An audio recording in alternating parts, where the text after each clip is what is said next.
Okay, detik lepas malam, honestly saya tak baca apa-apa pun. Okey. Cuma untuk diri sendiri, niat memang nak buat kerja. Okey. Apa yang saya buat betul-betul ataupun tips tu, sama macam orang lain buat. Maksudnya sebelum masuk rumah, bersihkan diri dulu, baca 3 kul, baca ayat kursi.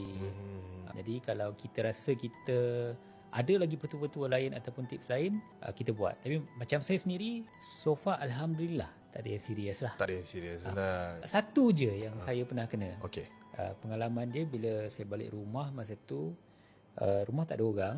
Saya balik dah 7.30 pagi. Lepas shoot lah. Dah habis shoot ni, dah habis shoot apa semua. Kita rasa kita dah bersih. Memang ngantuk gila ni. Barai lah. Balik terus lepak kat sofa, terlena. Okey. Terlena tu tak sampai dalam 5 minit 10 minit macam tu, terus rasa kena empak.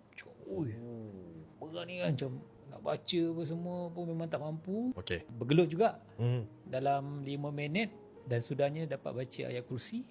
Bangun. So ni siul lah ni kan. Kena pula kan. Sebab tak mandi, tak bersihkan diri. Dan ni macam okey lah, buka Aku mandi lah, mandi tidur. Lepas tu okey. Okey. Jadi kena ingat lah bila balik, walaupun daripada luar, kita dah baca-baca semua masuk rumah, cuma baju kita pakai tu tukar lah. At least lah bang. At least kurang-kurangnya. Sebab kita membawa sekali, kita tak tahu. Sebab tu macam saya cakap sebelum ni, kita bila buat sesuatu, kita membenarkan dia masuk dalam rumah. Betul. Dengan izin kita. Jadi apa nak kisah ataupun kenapa kita nak salahkan benda tu pula. Kita menjemput dan menyediakan tempat.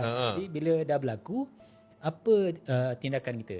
Tindakan kita cegah, okey, ataupun perbaiki, and then mencegah. Betul. Okay dah. Settle lah. Settle lah.